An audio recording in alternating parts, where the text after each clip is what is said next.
What's going on, everybody? How's it going, guys? I hope everybody is having a delightful Friday. I'm doing pretty good. I think things are getting a little bit better as far as my health is concerned, which is good. It always goes. But I have basically about 5 o'clock is when I tend to get tired in my time. So in about 45 minutes, that's when kind of the medications that I'm on tend to the nerve. What is it? A nerve conducting agent and a anti-spasm, like muscle relaxant. It's like as heavy as I'll go these days. But man, those muscle relaxers still knock me out. But if I don't take them, then I get really bad cramps like Charlie horses and stuff.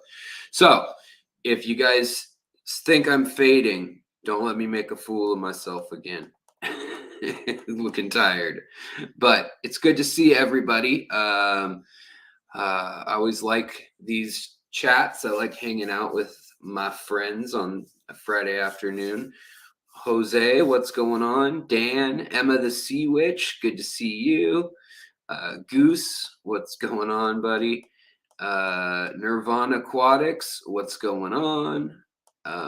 John, hey, buddy, how's it going? Josh Hayden, what's up? Andy, hello. You've been looking forward to this all day? Right on. Well, I hope I can live up to your excitement or anticipation. Linda, hello. Welcome.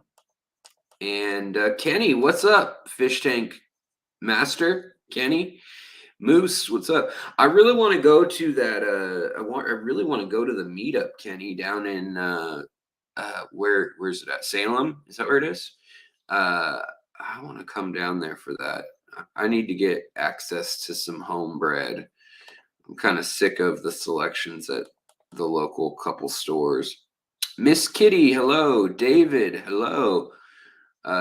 Fish Dreams, the 1A6 element, what's going on? Nancy B in Tennessee, good to see everybody. All right, guys, so today we're just going to have a RR, hello.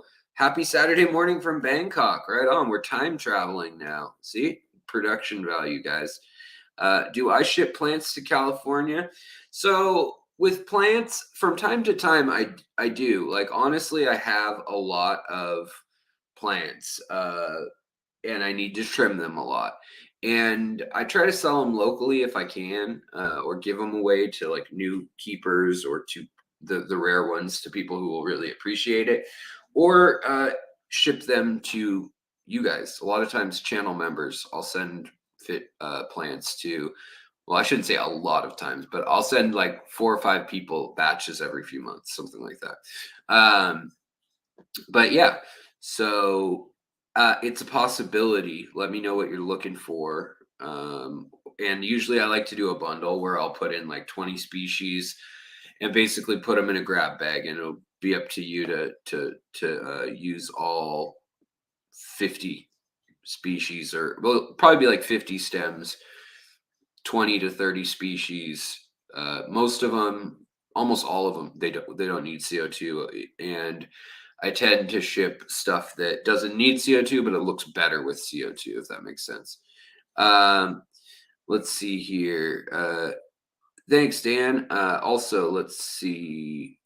Alex, thoughts on glow light tetras? I like them. They're great schooler. They're super cheap.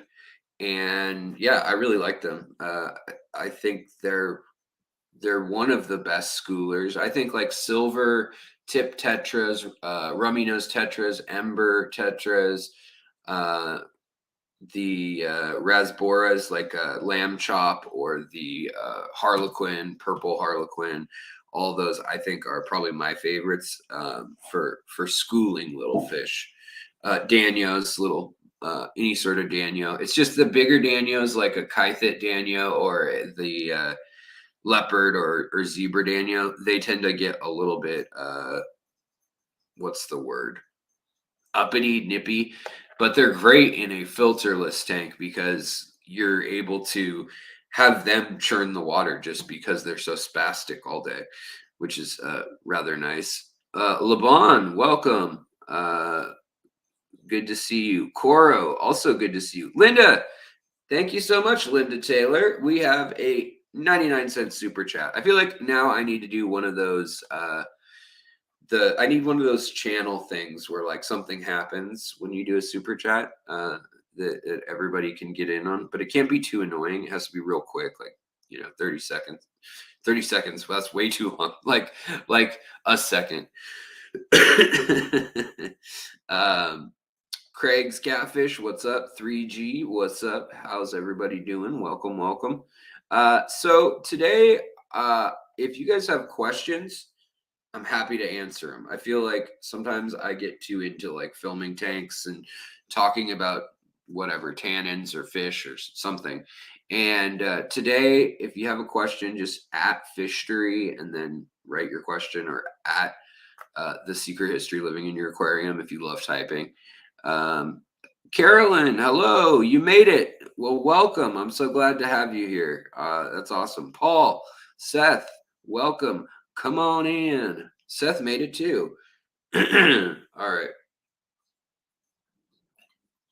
Yeah, Coro. Every time I get a super chat, it should be all boots and cats and boots and cats and boots and cats and boots and cats. Yeah. And I feel like when you hit a key when the super chat comes in, it's like, yeah, you pre-recorded it, you pressed a button. But if I actually have to do something, like stand up and chug the rest of my drink or whatever. Jimmy P, what's going on? Welcome. Yes, goals for 2023. Also, Anthony, welcome. Any tips for beginning filterless tanks? I would go check out my videos on doing filterless tanks or anoxic anaerobic filtration. Get some of the fundamentals of that stuff down. And once you understand how you have a nitrogen cycle, a carbon cycle, a waste cycle, so like detritus, which is linked to the carbon and the nitrogen cycle. But the fact that you need planaria, paramecium, a small fish, a medium fish, a fish that moves around in the water to aerate it. And then really you need light. Light is the main thing. If you put it in a window, that's fine. But if you have one spot to spend money, it's substrate and lighting. Buy at least fluval stratum. I like ADA, Amazonas soil. And then also enrich that soil. So if you know someone, Father Fish has a good mix of soil infusers, enrichment. That stuff's important. And then also what you feed that tank is important, because like in a lot of my tanks, I'll try to put a bunch of scuds in. Well, I'll try to put the scuds in first, let them settle in for like a month and populate the heck out of it. Usually planaria will also survive, or not planaria, paramecium will survive in any tank, but they'll start growing in a tank where you're not doing water changes and stuff, and it's getting some light, especially if it's getting a lot of light. And then Medaka Master, welcome. How do you take a question? You just the @ symbol and then the word Fishtory helps it pop up on my screen, because sometimes I miss it otherwise. But yeah, thanks, Coral. So yeah, those are things that I think help quite a bit. Asya Llewellyn, welcome. Also, Dan, thank you so much for the super chat. Boots and cats and boots and cats and boots and cats and boots and cats and boots and cats. Okay, did I do it enough? I need to pick another word next time. You guys will get a different random word combo. It'll be like cars and trucks and cars and trucks and cars and trucks and cars and trucks. But thank you so much, Dan. I appreciate it, especially since you are paying all those shipping fees for the fish you ordered that you were telling me about. Oh man, shipping has gotten insane. Josh Hayden, welcome, new member. Josh and Hayden, Josh and Hayden, Josh and Hayden. Welcome, welcome. Check out the community tab. There will now be a lot more things available to you. Brandon, hello as well. Uh, Good to see you. So, is it normal for a first-time breeding pair of bettas to have not fertilized eggs? Yeah, it's pretty normal. If you just see the eggs and after a day they're white, it could just be that the male got scared. It could also be though that the female made a nest, laid her eggs a bit prematurely, and the male's not in the mood yet. But if they've been separate and you put them together, or if they've been in a colony and you put the male separate for like a day or two, and then he makes a nest, like you know it's the male who made the nest, then put the female in, then it happens a lot less frequently, but it can still happen, of course. And you can also get fish just like humans, that are shoe blanks. So that is a possibility, but actually, first spawns, first 3 or 4 spawns, sometimes they don't do so well, or they let the eggs sink to the bottom, or they get rot. The more tannins you have in the tank and the more acidic the tank is, like you don't want to shock the fish by moving them from a neutral to a tannic tank. But if their breeding tank is actually acidic and it has some tannins, some catappa leaves, some jackfruit leaves, guava leaves, whatever it is that you want to put in there, that is how they make their slime coat with carotenoids and enzymes that are created by digesting the proteins and nutrients in the bacteria and the little infusoria and creatures that are in the water that eat the leaves. So the little creatures eat the leaves, medium-sized creatures like scuds eat those little creatures, and then the fish eat those, or ideally you're feeding them something good like brine shrimp or whatever. I mean, live is best, frozen is okay. Dried actually can be more concentrated if you're trying to just get them power fed on protein. But then that'll also help them build their bubble nest, because they use just like a mucus membrane. They create like this saliva-like material with these glands, and that really helps them. Seth also, I feel like you were a member at some point, weren't you, Seth? Anyways, welcome and thank you. Really do appreciate all y'all support from the memberships. It adds up a lot, makes a big difference, lets me do this full time. And right now I'm on the edge of doing this channel full time. Like, I swear, every time YouTube changes something, it goes from like, all right, I got enough this month that I can make it doing this full time. And then like it'll go right barely. So like, I'll be happy. And I've been saying this for 2 years, but I'll be happy when it's fully like, it's secure. Like there's enough videos out there. I mean, there's like 1,000 videos I have, and I feel like I need to take down some of the redundant ones or some of the old ones that are so shaky, but they have like 100,000 views, and that's how a lot of people find the channel. Even though they're like some of my crappiest videos, I don't understand how that works.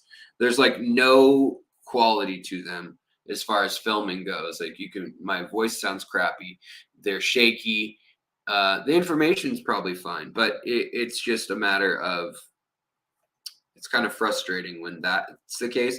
And I just wanted to tell you guys, so one of my goals, I did see, Chris Aquazone coming in. What's up, man? How's it going, Chris? That one of my goals, also was to continue to improve the quality of the channel. I still like being a channel that films things kind of on the fly in person. So it's like you're here with me hanging out.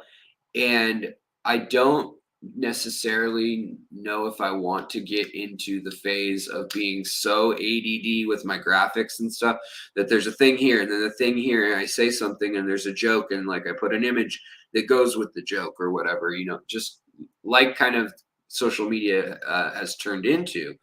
But at the same time, in the Scuds video and in the Betta video, I edited those. Part of it had been I just couldn't afford a new MacBook Pro when I wrecked mine.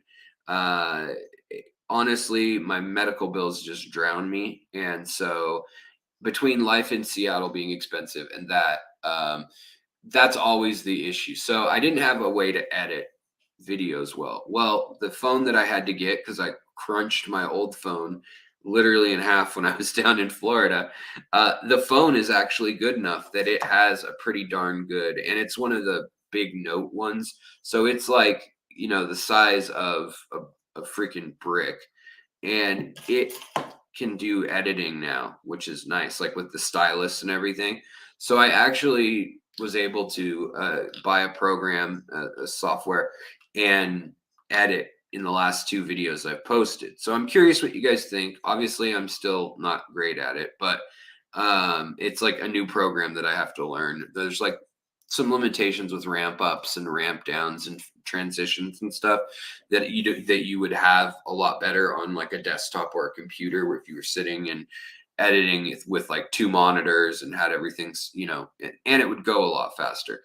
But I want you guys to know that like the beta video coming up, it will have graphics, because I feel like betas especially are something that a lot of times beginners are into, and I want to hook as many people as possible into the channel who are excited and about curiosity and learning and exploration. And sometimes I feel like you'll stumble across a video and be like, oh wow, this channel is really pretty interesting. So I want to have enough production value or enough attention grabbing things that some younger folks can get in on it, because and this is a vague or a very generalizing thing to say, but if you're under 30 these days, under 25 or 30, you need like something every 15 seconds or more, because that's just the way everything's served up. And I could be better about communicating in a more condensed way. And I understand that. So I've been writing scripts, and they come out longer like than if I didn't write the script, than if I just did my normal last 5 years of YouTube bullet point thing. So I'm kind of playing with that. But my goal is not necessarily to end up any one place, but to find where I want to end up, if that makes sense. And that's why the feedback from you guys, especially you who are here all the time, who are engaged with the channel and community, matters so much, is because you guys are watching those the most consistently. And so your feedback, your thoughts, the stuff you like, don't like, I want to hear about it. If you think the graphics are dumb and I should just get rid of them, let me know. If you love them and thought it added something, then great. But I think the place where I'm trying to add value, and it adds a lot of time to a video to have, editing. Somebody just emailed me actually about editing, said they'd edit one for free for me and see if I liked it. I don't think I can afford that still. I mean, maybe if we get to like 50K subscribers, maybe then we'll be in that range. But yeah, I can't afford, a couple $100 each video or whatever, by any means. No videos make that much money. So yeah, and I think for the sake of getting education out there, I'm still better off like not investing in the channel to the point of debt. So but in any case, Caprese Park, what's up? Welcome. Hey from Ohio. Hello. Jay Bloomquest, what's up? Or Blumquest. Hello, hello, hello. Yeah, there is such a thing as overproduced videos. I agree. Mick, what's up? How are you doing, mate? You sent me an email you might get to use. Thanks for streaming. Oh, interesting. Cool. Thank you. Amisa, what's up? Let's see here. The other thing is, there is something to be said about when I do my long deep dives. It's nice to have it available audio, because there's so many of you on a deep, long topic that I'm going to go into nerdy amounts of detail on, like the beta video that I'm like been editing and working on and researching. I've literally been researching it for 2 years, and I was waiting for the key piece of stuff. So it wasn't 2 years straight, but like off and on.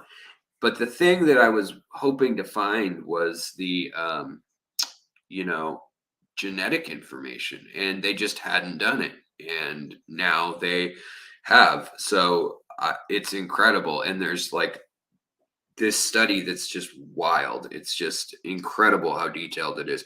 It's the genomes of 746 morphs, so different color morphs from different locations all throughout Southeast Asia, Europe, and America.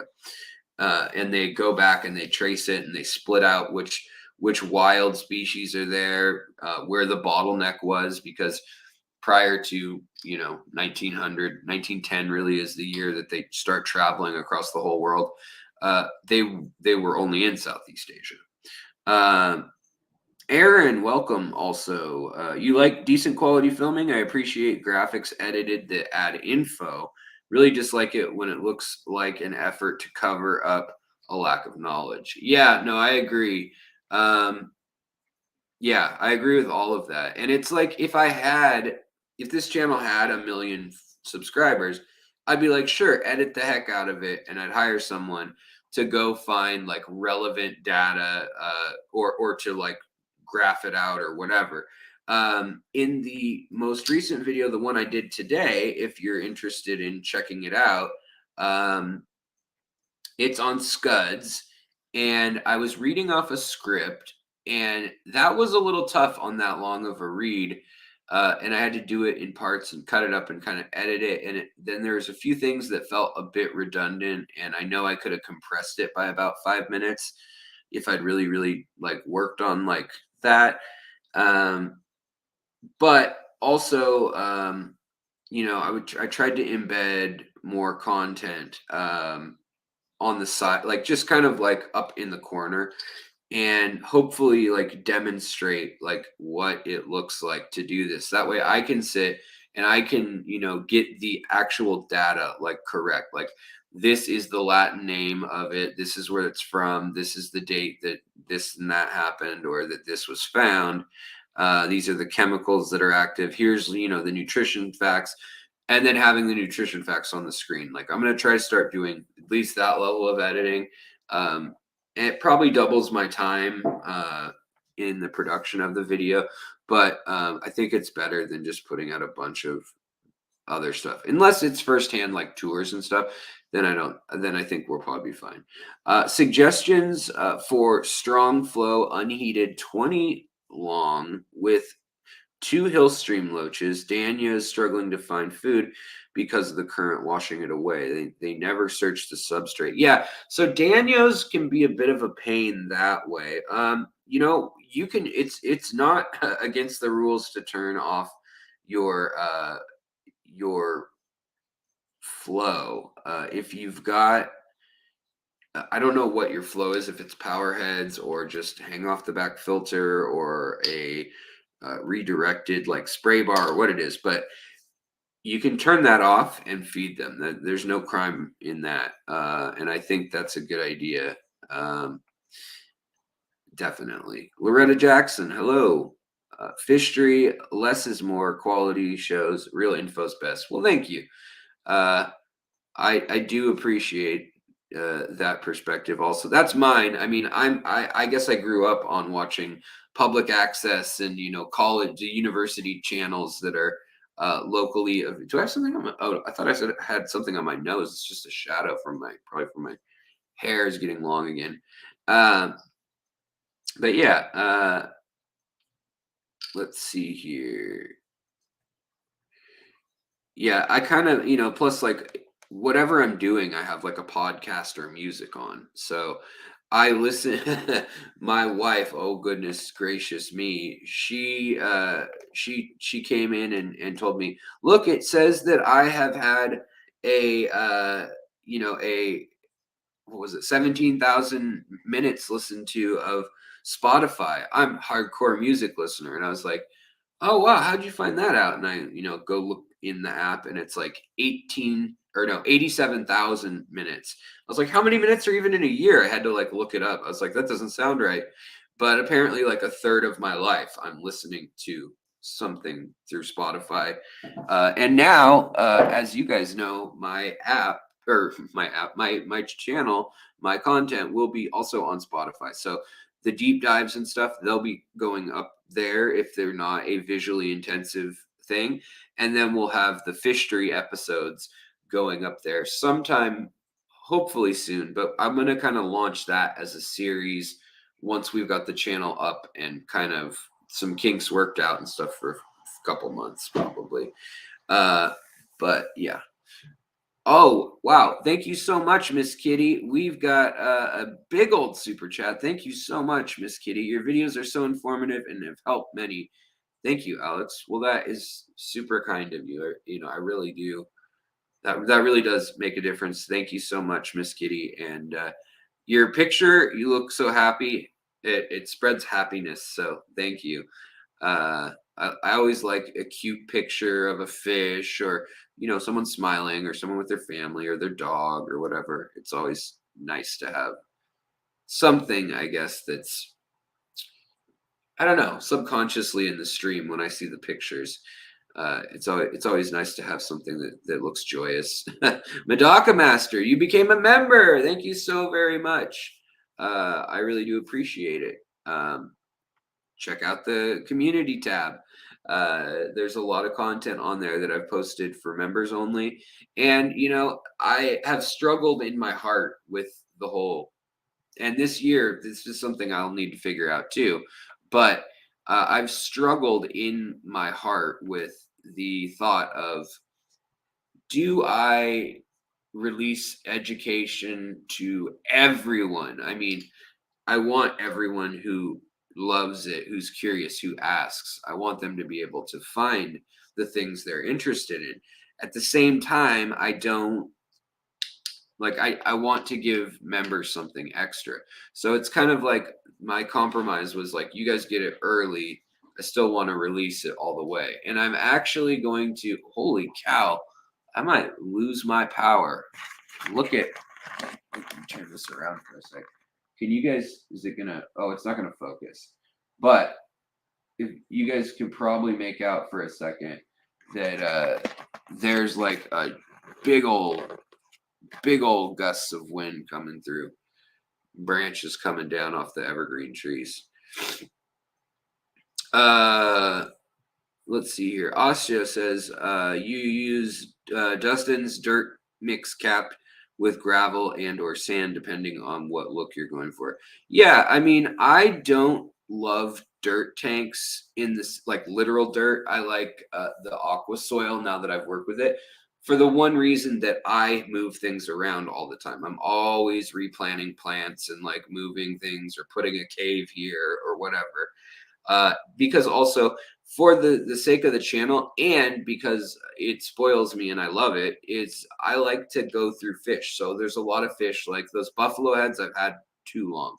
I want to get rid of them. Now I've seen what they look like grown. I've seen them doing their spawning thing. I kind of wanted to successfully spawn them, but they have a ton of babies.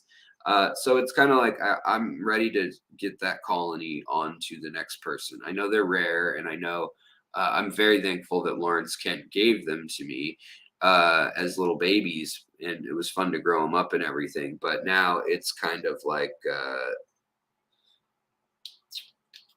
they're just mean. They're just mean fish, and they make a lot of waste, and they wreck the tank.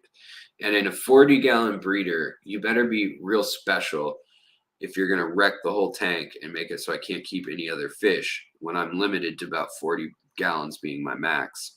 You know, I've got the 50-gallon in the community tank in the main room, and that's really my biggest tank. And then I've got the 40-gallon bow front that's got the haplochromis, and I'm thinking about this year switching that up because not that much content comes out of there. I do appreciate that there are rare fish that needs to keep being bred. But I have two pairs definitely that I could give away in there. And I feel like if I got them to the right place, someone like Kenny or, you know, whoever, but somebody who keeps cichlids in a 40 breeder is not like any sweat off their brow to have in the house. Whereas for our space, you know, we're really limited on space. So yeah. Oh, Master Blex says the video about scuds is awesome, but the sound is half muted. Half mute? You mean there's no sound in half the video? Did it upload wrong? Oh no, now I'm worried.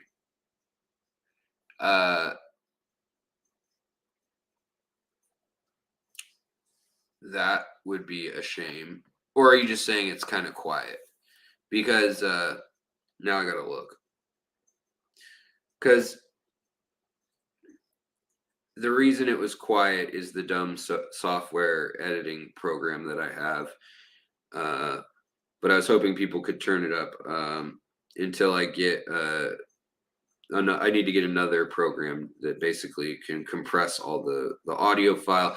Basically, I have to strip the audio file from it and re-upload it so I can remaster it. I use microphones and I use lights and everything for the Scuds video, but it just definitely the microphone sounded worse than my normal phone, except for it got rid of all the ambient water noises and cars going down the street and all that. So even though it was a bit grainy or noisy, a little bit of noise in the background, like just staticky, I was hoping I could fix that with like an EQ program, and I just never figured that out yet. So I basically need to access one more piece of software. I did figure out, stripping the audio from it was fine and everything. But let's see here. Where is that video? But thank you for mentioning that. I guess I didn't look through all the questions yet today. I've been a bit busy, but it would be rather ridiculous if nobody mentioned that. So they're very pull that into the Scud pouch. I don't know. On her belly, where they'll make their way down into the substrate. Now, at this point, they're about 0.5 millimeter to 1 millimeter long, so they're very tiny. It's pretty loud. They are pretty rich in nutrients already. I was going to say, I knew that there was a sound issue. I didn't think it was that bad of an issue. Right there. Now, you can also sort them with screens. That's pretty easy too. You can buy different sizes. But I think you guys can probably hear that. And then literally shake them through different. I was worried though. I was like, oh man, that's like a 35-minute video. Is there not sound in half of it? Also, sometimes when things first upload, if you watched it early on, YouTube, for some reason, allows things to go live and says they're ready. And then sometimes the sound doesn't fully load for like 2 or 3 hours, like completely right. Like it'll load half or it'll load spotty sound. I have no idea how it does that. Yeah, you didn't. Let's find if you didn't see anything. Let's see here. I just wanted you to hear inside a bottle. Yeah, I definitely understood hearing that. That was the mic's fault. Yeah, hey, Madaka Master. Yeah, I agree.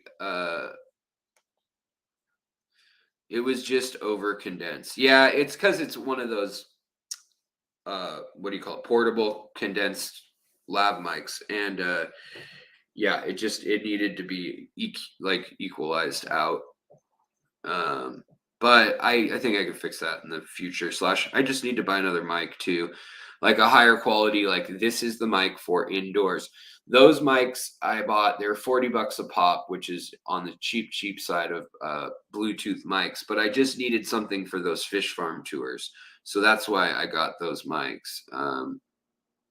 So yeah, 82 people watching and 25 likes. I am failing. I guess I'm failing, and I just not good, not doing anything good today. I guess I'll just put my head in the sand and cry. Don Gallagher, hello. Also, you know what I forgot to do? Miss Kitty, 20 Miss Kitty, 20 Miss Kitty, 20 Miss Kitty, 20 Miss Kitty, 20 Miss Kitty, 20 Miss Kitty. And then Madaka Master, Madaka Master, Madaka Master, Madaka Master, Madaka Master, Madaka Master, Madaka Master.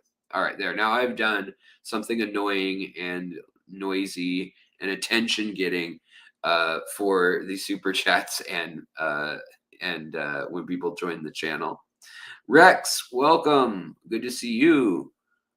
Good to see you. El Gato makes. Is that how you say it, or is it? Yeah, El Gato, El Gato, the cat, El Gato makes really great tabletop mics with excellent mixing software. Well, so part of the problem is I have this laptop that Brian uh, Levy sent me, but it's kind of a bare bones PC, and yeah, it. I don't know about the mixing like EQ stack, how that would go with it, like processing power wise, if I'm actually editing a video. But I'm gonna figure something out, obviously. You can't like it while watching live chat. Choices to make about priorities. Yes, that's true, Aaron. Yeah, if you're in the chat, you can't. Oh, now we're up to 55 likes. Thanks, Ross, man. I appreciate you letting me know, and I take it you also helped. Carol Cox, welcome and hello. Cheers. What else? I was gonna say. Oh, Elaine, also. Yes, I have been sick. My voice does sound kind of off. I agree. Thank you for the excuses. I love it when you guys give me excuses so I don't have to come up with them.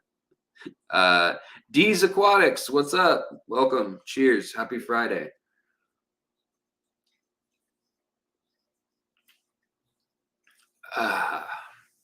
Alex's members coming up with excuses since 2003, so he doesn't have to.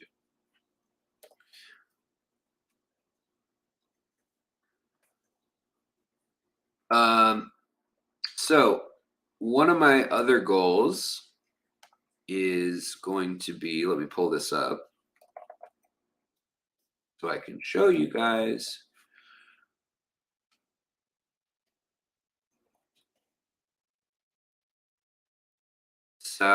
Is it in South Carolina? I can't remember. Hold on, let's see. All right, let's share screen, present, share screen. Do do do do do do do do do do do do do. So I'm sure you guys are talking and everything, but if you have questions, again, do the @Fishtory so I can see it. And StreamYard will then show me what's up. Otherwise, it just doesn't tell me anything. House of Sass, welcome. And Lady Rorschach, hello, welcome. Eating dinner and listening. Man, I need to eat dinner. Yeah, I'm hungry today. And I don't know what to do about that around here. Our new neighborhood is not the greatest with food options. Okay, so the North American Native Fish Association. Ooh, boy, that's a beautiful fish there. They have their get together, and I get back very, very soon to when their big event is. Annual convention. Here we go. It's going to be in Columbia, South Carolina, and for 2023. And that is a killer location as far as the kinds of fish you can find there. There's so many beautiful darters and shiners and daces, all sorts of things there. And it's $100 for registration. You get a shirt, you go to the picnic, the banquet, and the field trips. Lodging's only $109 a night, which is really affordable. And then it kind of goes 16th, 17th, 18th, 19th, and 20th. So I get back. Let me double check here. I get back from Mexico. I'm glad my wife's not home because she'd be like, "You're thinking of escaping 2 days after we get home or whatever, flying again?" And the answer to that is yeah. Yes. Okay, let's see here. So the 11th, okay, no, oh, 12th through, okay, the night of the 12th I'll be home of March. So I could go. That's actually, I do have a couple days. I could go. I really do want to go to the uh to that to this NANFA meeting. Plus I just love traveling um and hearing talks and getting to meet other people with fish rooms. If I went, I guess I would probably, that's, I mean, would I need a car? I don't know. It ends up being, trips end up being expensive if you need a car and all that stuff. Um, so that's something to think on. But this year, I want to do um, more traveling, obviously, and I do have some events that hopefully I'll be traveling to, speaking at some clubs and stuff. I'm speaking at the Seattle club, by the way, on the 14th.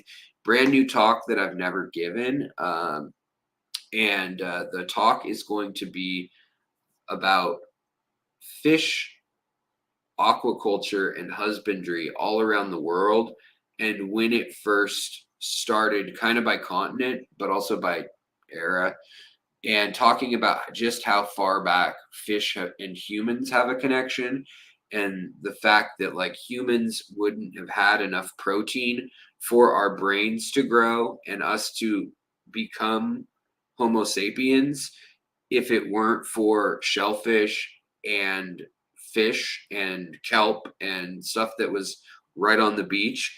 And there's a site in South Africa where they can tell that that was really important for 500,000 to 1,000,000 years. There's a site along Ethiopia, Somalia, up on the Mediterranean and around Israel, and also around Iraq and Iran.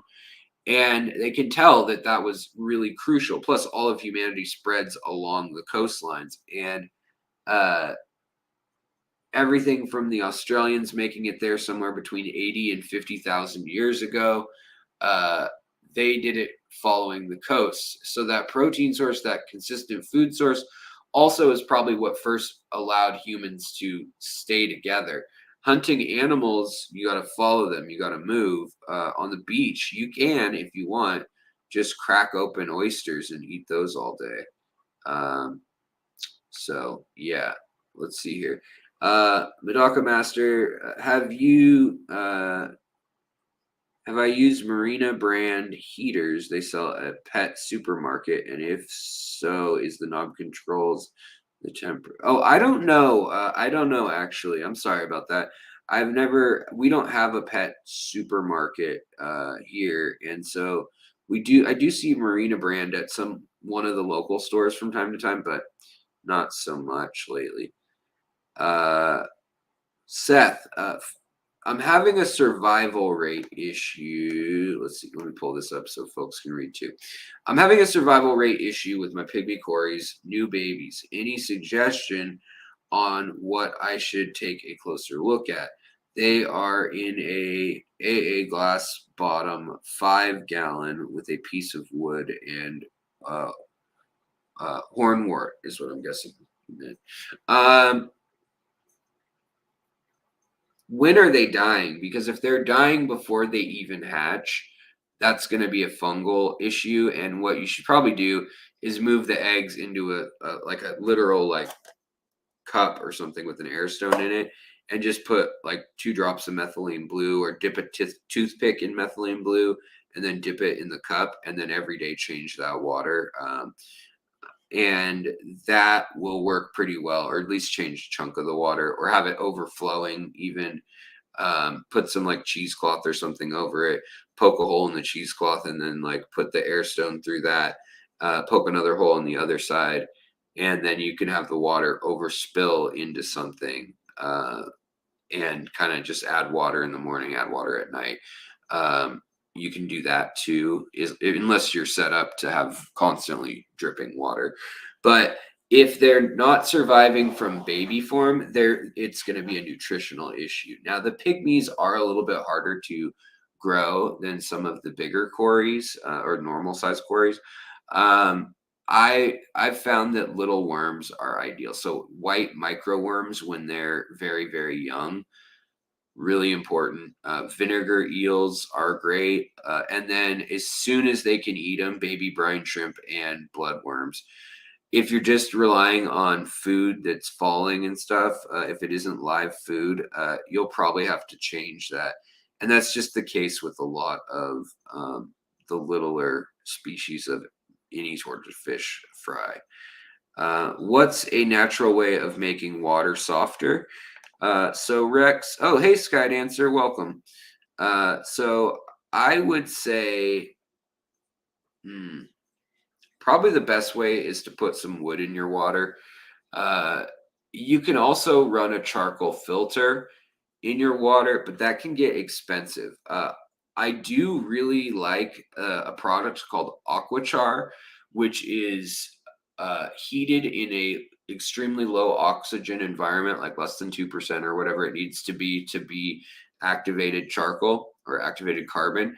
And it's hardwoods or fruit sapling branches and stuff. So when it's heated, then they also fortify it with like a gas or of certain elements, I believe is how they do it. But it's proprietary, so I don't know exactly. But they fortify it, and the product's called AQUA CHAR. It's in the description of my video right now if you go there. I think it's at the very bottom in the description, but there's also a link to getting a discount on it. But you can literally throw a couple chunks of that AQUA CHAR in your tank or in your filter, and it lasts quite a while because it's got all different sizes of matrix if you look at it under a microscope. And so it'll get beneficial bacteria coating it eventually, which is, just nice to have extra of that. But then also there's these enough holes, bigger holes, smaller holes, because of the way it's created, that it looks like a block of Swiss cheese covered in nitrifying bacteria. And then what it does is it absorbs all the ammonia, all the iron, phosphates, anything, any like compounds basically, all the way down to a molecular level. And then once that's been enriched and clogged up, then you can bury it in your tank and have this like rich source of energy for your plants. So then you can either bash it up, or you can just put it in the chunks it comes in. Looks like coal, like little pieces of coal. But I do recommend that. That works really well for softening up water, for taking down the TDS, for removing medications. If you're using it for removing medications, just toss it. Dan, where's the best place to get pygmy sunfish, Elosoma gilberti, or probably Jonah's aquarium? Probably. Yeah, Jonah's aquarium is where I would look. That's one of the only places I know of. Other than there's also wildfishtanks.com or wildfishkeeper.com. Well, let me check what it is. But Ryan Kinney, who has the same YouTube channel, Wild Fish tanks.com. Let's see if that's the one. Yeah, wildfishtanks.com. And Ryan is based out of Orlando. He can get them from time to time. And I think they're about $10 a pop. Not sure exactly what like the normal pricing is, because he was kind enough to send me some when I went down there collecting. And then he sent me like a bunch of extras than I'd even had collected when I was down there. And so you can get them from him from time to time, but he has other things in life going on. So he's not really a full-time place. Whereas, I mean, if you can see it at Aquatic Arts, though they're there sometimes, but it's kind of rare. It's tricky because state law wise, you're really not supposed to harvest more than 5 a day for yourself. Once they've bred in captivity, then you can sell them. But nobody's really taken it upon themselves to mass breed them for the hobby yet. And so there's definitely a window there that I think, especially like up here in Seattle, the other side of the country, I think that there's a really actual big market for it. Brandon, let's see here. You are saying, any advice, experience using the Alita air pumps diaphragm or Mito air blower linear piston? Looking for or at the 40 LPM version, but don't know which to get. I've only used Gemco. I've only used Gemco pumps. They're kind of the old guy in the hobbies favorite pumps, the kind of old standby. They'll last 30 years. I like them a lot. Guppy Girl, welcome, and I'm glad you're listening at twice the speed. I don't know when and if you'll catch up, but if you do, congratulations, you've made it. Well, actually, you haven't if you're hearing this, so you'll make it soon. Greg Jones, also hello and welcome. But yeah, Brandon, I'm sorry, I don't know more. I need to do some more research. A good person to ask would be like Gary Lang. Email him, or maybe Aquarium Co-op or Bentley Pasco. Maybe one of them have done a video on it. Primetime Aquatics Jason might know. But people with big fish rooms, and unless someone here knows, I mean, you guys can help each other, obviously, too. But I don't happen to know of all the brands that are out there anymore, or what models are good or versus which are bad. So sorry, I don't. It's a weak spot of knowledge. Greg Jones, hello and welcome. Secret history requirement: fat content of fish helps with human brain development and health as well. Yeah, 100%. So that's what I was kind of mentioning, is that they found that humans were eating a lot of fish even when it was raw, and they can tell by the enamel in our teeth when they find a skull or something. But it's hard to do when it's all the way back farther than about 200,000 years. That pulp is kind of fossilized. So unless it's like perfect conditions and like a big old chunk of bone marrow preserved, or a tooth pulp, or a number of other things, they can also analyze the bones and figure out, okay, the ratio of protein, but that doesn't tell them always where it's from. But then they can look at certain isotopes, and that lets them know, oh, this was like the organic iodine in the bone. There's a lot of what like archaeology, when you go to school, is like looking at, the presence of cadmium, blah blah blah, means that this broke down into this, and that was at one time the metabolite that built up over time, left over from eating cactus in the desert or whatever, versus eating or eating avocados versus eating fish fat. So we can tell that, and then if it's more recent, last 100,000 to 200,000 years, we can actually just tell in the tooth pulp, if we can find a good tooth, or if we can get some good bone marrow. And it's pretty interesting, what the diets look like. And you can see all the hominids. I did a long video recently about fish, and what the heck is the name of the video? Let me find it so I can tell you the one to check out, where I go into extreme detail about how fish have helped humans become humans, because literally we would not probably be here as this species conquering the earth if it weren't for the availability of fish. In fact, we actually cause a number of fish to go extinct in northern Africa, into the Levant, and into like the Middle East, and then into Persia and Turkey.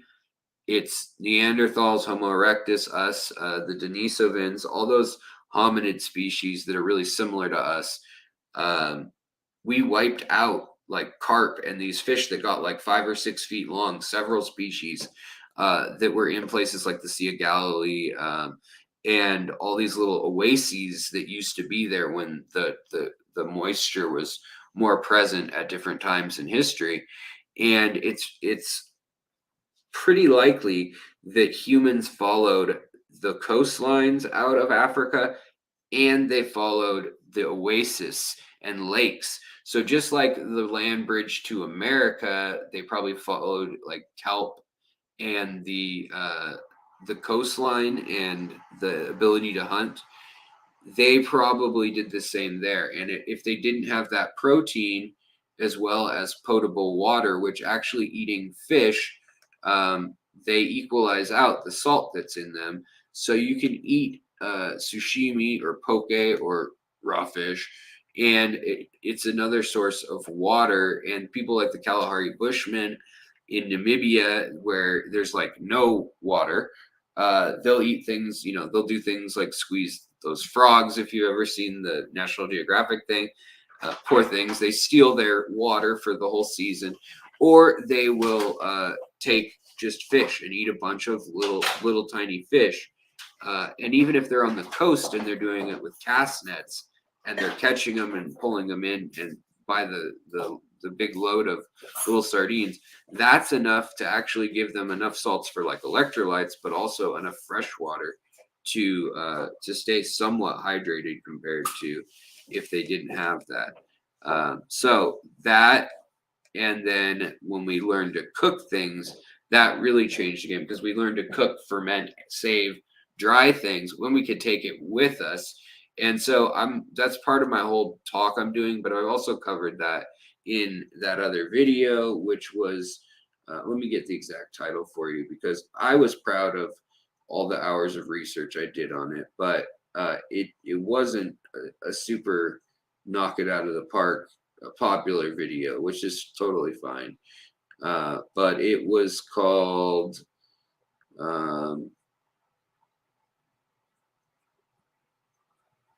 let's see here. What was it called? Oh, when was fishing invented? How fish shaped human history and human evolution. That's what the name of the video is. And it is an hour and a half long. So it's pretty detailed. Now that's one where I wish I'd actually edited the like each skull of each primate and each lineage, like a picture of it a little better. But I do show some of that. So yeah. Cora was saying, I was thinking about using aqua char or natural chunks of charcoal as a substrate layer. Thoughts? That's a great thing to do. I would use aqua char. Also, I would maybe let it be out in the oxygenated water first and then incorporate it into your substrate. Now, in studies I found, they don't seem to see a huge difference of it being incorporated, whether you crush it up and have it just all throughout, or whether you leave chunks and you have it kind of like a lasagna, and that's the like ground beef or whatever, or the peppers or something. That works okay, but once it's been out of the water for out of the in the flow of the active water, the oxygen and stuff out of the substrate, it's gonna get all the good bacteria that's then gonna basically put through its roots and through the fungi and mold and other stuff that's going to be on there in the archaea. They're going to actually put in their kind of roots, their mycelium and the hyphae, the bacteria and the fungi will work together and they'll kind of enrich that. You can also take that same charcoal, aqua char, and you can soak it in fertilizer, or put it in a cup full of liquid fertilizer, or half fertilizer, half water, whatever you want to do. And then you can put that down deeper in your substrate. Now you want to cap that, but that works really well too, because that matrix again binds in there and holds a lot of that stuff in there, and it's just a fabulous way to do it. Seth Furman has just hatched 80 to 90 corridors, fry, and lost 8, but there are 5 days out of the eggs now. You'll probably, once, it's normal to lose 10 to 20% of your babies in a lot of species. The Corys, look like Liquid Rock is talking about, and by the way, hello. And Ryan, hello. Jeff Kane, hello. it's just, you know, in the wild, there's some weak ones oftentimes. And if they don't utilize their yolk sac, the baby next to them is gonna snack on them, as hardcore as that is. Aquadicted, hello, welcome. Boots cats. Did somebody just make that, or is that completely random that you're in here with a handle of boots and cats and boots and cats and boots and cats? Do shrimp get egg bound? No. So shrimp will let go of the eggs. What happens though is they can get the ring of death, as hobbyists call it. But what it is it's called thoracic torsion. And what it is it's the exoskeleton constricting her body, and her saddle, the eggs can get smushed, and her oviducts that run like a saddle down either side and then meet down in the middle in her marsupium, which is a word I learned recently, which is the pouch or the walls, the skirt of the shrimp, and scuds have that too. That's where she keeps them, but she has such control over that that she can aerate it. She can bring water through. She can make bubbles and aerate it. She can toss and turn those babies in there. And then some species can hatch like scuds do. Most Gramaris species, anyways, they can hatch the babies, have the live babies kind of being held by the sides of the skirt, and then there's their swimmerettes have little things like this to kind of close it off all the way, and they can kind of juggle them, and if like one's dead, they'll literally like work it out of there, and the ones that are healthy she'll hold on to for a couple days and then she'll get rid of them. But if they don't have enough KH and GH in the water, either one could do it. It's usually going to be the calcium that's doing it though. But the limiting source of a calcium supplement can also cause them to not be able to shed, and they won't lose that exoskeleton, and they'll try to come apart at the shoulder or at kind of where the head and the saddle meet, and it just won't happen, and they'll get trapped, and it's really a bummer. But the only way to help that is adding a few, per gallon. I'd add maybe a tablespoon per gallon or a teaspoon per gallon, something like that, depending on how hard your water is, to get them to have a little more hardness in their tank, so that they can shed. Anyway, I can watch your speech from Seattle. I'm in New York. Right on. Let's see here. Crypt Keeper, what's going on? Whoa, I just scrolled too fast on myself. Vikings lived almost totally on fish. Actually, a lot of people around the world lived on really intense protein diets. A lot of like the Sami people and Sami people, as a lot of people say, but up in Lapland and also in Siberia or around Lake Baikal, also into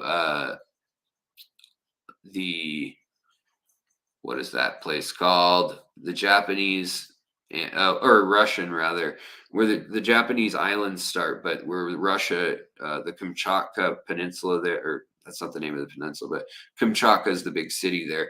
And that area up into the Aleutian Islands, all over Greenland, Iceland, those peoples have been surviving in some cases off 95% meat. Now, the thing is, they're eating blubber and they're eating organ meat of whales and seals, and that really concentrates all those nutrients for them. Yeti, welcome.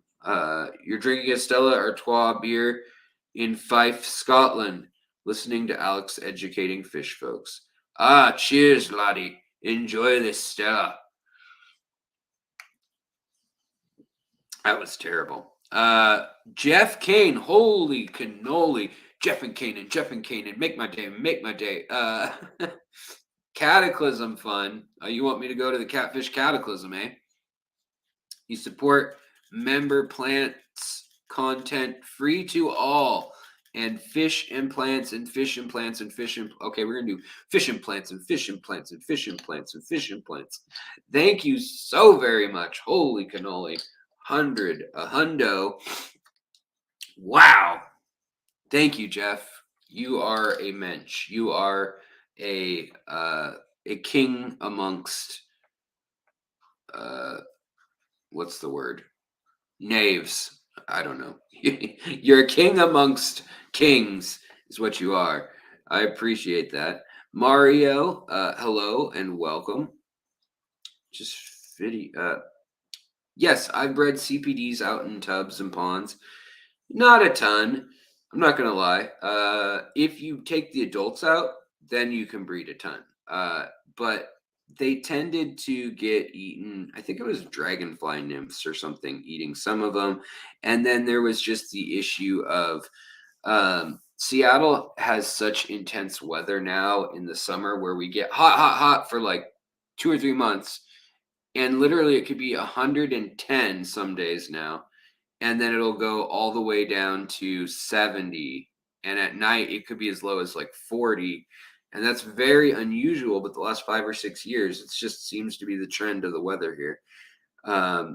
So I feel like if it weren't for that extreme in summer, you'd probably have way more luck in like Florida or Texas or Louisiana, where it's just consistently hot and muggy, or, you know, consistently 75 and sunny. That would work too. L. Jones, you have a pea puffer, a planted 10-gallon, 3 juveniles, an 8-month-old male, and the adults eat the young. Wait, hold on. Let's all read this. Have pea puffer, planted 10-gallon. Got it. 3 juveniles and an 8-month-old male. Adults eat the young, question mark. The male hunts them. Any suggestions? They're really hard to catch. Yeah, you got to get them out away from their dads. In the wild, they live in the Malabar River, or is that the name of the river?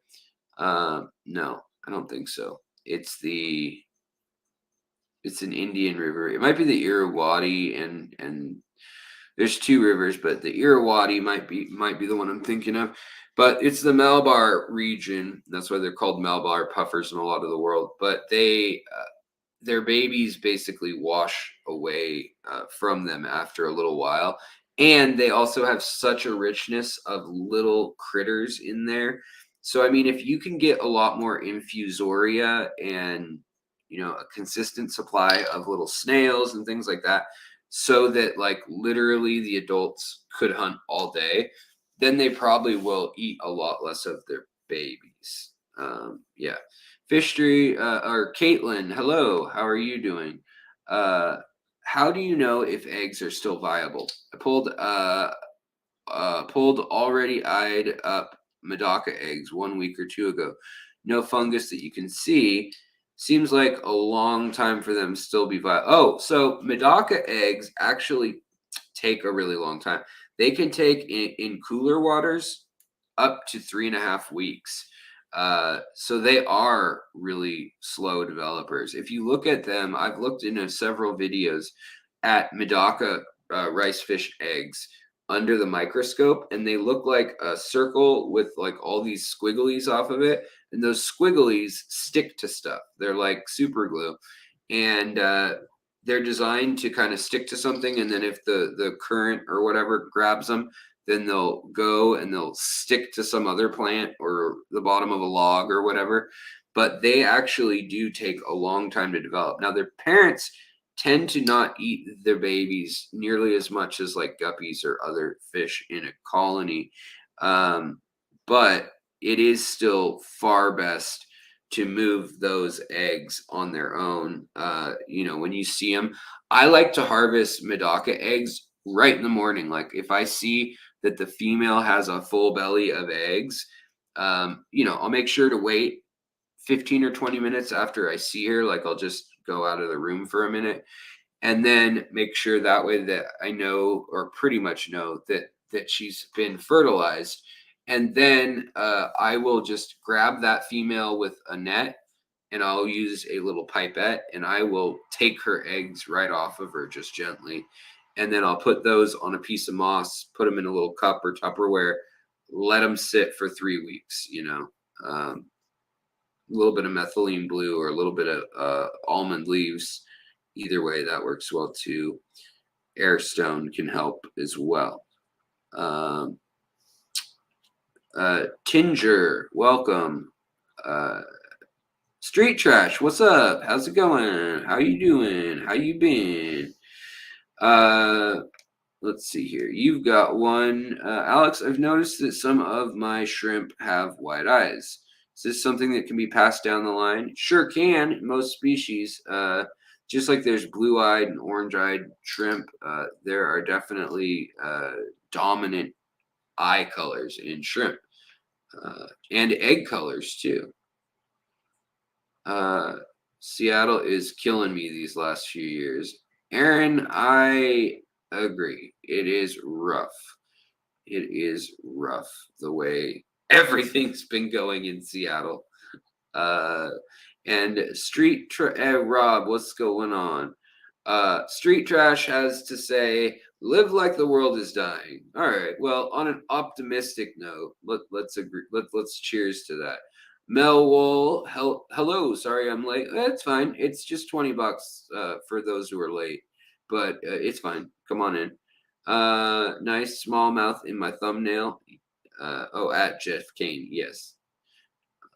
Okay. Let me get down so I'm caught up. I think I'm gonna do it, guys. I think I'm gonna do it. I'm caught up. All right. Okay, I'm caught up, and we've been at it for an hour and 15 minutes or so. So, any last dying questions that or living questions, helpful questions that you would like to know? Sketty Nona, what is going on? Hello, hello, hello. And does anybody need to hear me boots and cats and boots and cats and boots and cats again? Otherwise, I do have to say, I am winding down mentally. I'm one of the problems with my health lately is that my ability to focus and do any one thing, especially when I'm sitting and I'm not moving around, I start to get slower and slower and don't realize it. And so I don't want to hit that point with y'all. I've had a good night, and I want to leave on a high note and step off the stage, breaking my legs.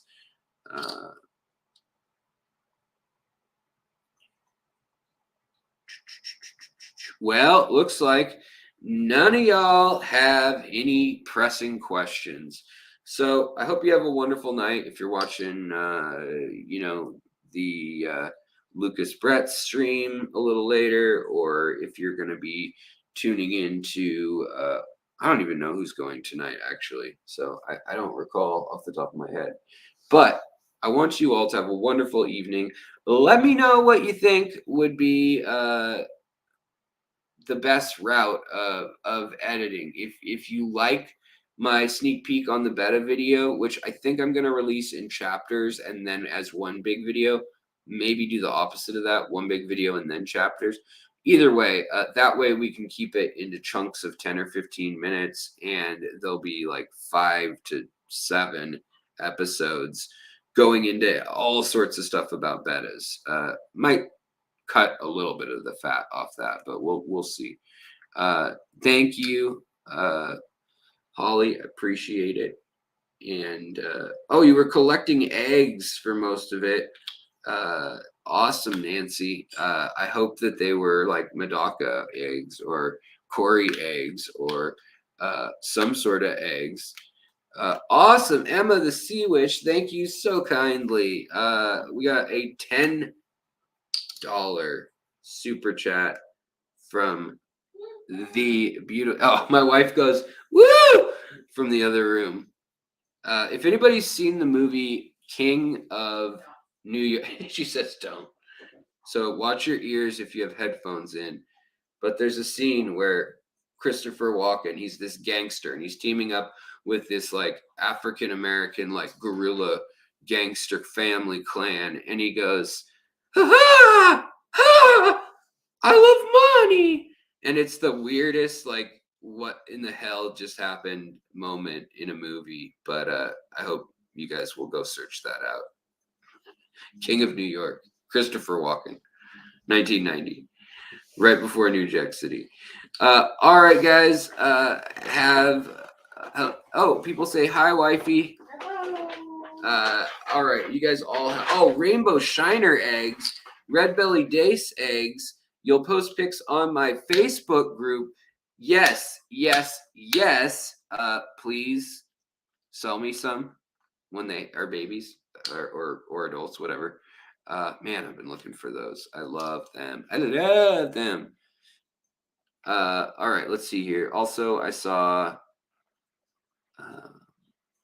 Mario Velosco. One more pond question. Would you feed Neocaridina shrimp in tubs? If you have any algae developing in there, I would throw something with a little bit of protein, like a quality food fish flake or pellet, maybe twice a week, like just a few. Maybe for every shrimp, I'd put in like, for every 5 shrimp, I'd put in one pellet the size of a BB or something. If a BB isn't in your mental repertoire, about the size of a grain of rice, like for every 4 or 5 shrimp, I'd put something like that in there about twice a week.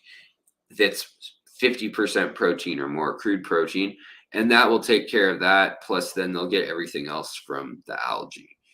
That would be my advice. All right, guys, I appreciate it. Mods, I don't know how many mods were in here tonight, but I know there were some like Holly. But I appreciate you all so much. Super chatters, you're knocking my boots off. Not in that way, like at the end of the day, but like you guys are knocking my socks off. How about that? I really appreciate it. Going to be saving up for these goals coming up in the next year, going to more conventions, all that stuff. And members, gosh, you guys, all of you are just so gall darn kind, and it all makes such a difference. Just watching makes a difference. Going to the links in the description makes a difference. You guys, I appreciate it. You let me do what it is that happens on this crazy kooky channel, and I can't help but be completely elated and full of gratuitous gratuity, full of gratitude for it. Wow. We're going to end, I guess, with a super chat. Mr. Seth, out of Canada, would you think that it would be good to put a bunch of Daphnia and scuds in a new tank that is overgrown with algae? No fish in there now. Half the plants already died. Yeah, the scuds will eat any decaying plants. The algae, especially if it's freshwater, free-floating, single-cellular algae, that's where your parameciums, your Daphnia, and your brine shrimp, they'll eat that and love that. And then you'll have literally 4 or 5 trophic levels in a planted tank ready to go. The plant's cleaned up. And just give them hiding spots in the substrate, maybe some pumice stone or some lava stone rocks that are small, piled up in a corner or something. And man, that will make all the difference in the way your tank is balanced in the long run. Yes, 100%. And thank you very kindly for the super duper Canadiuper chat. Canada chatting,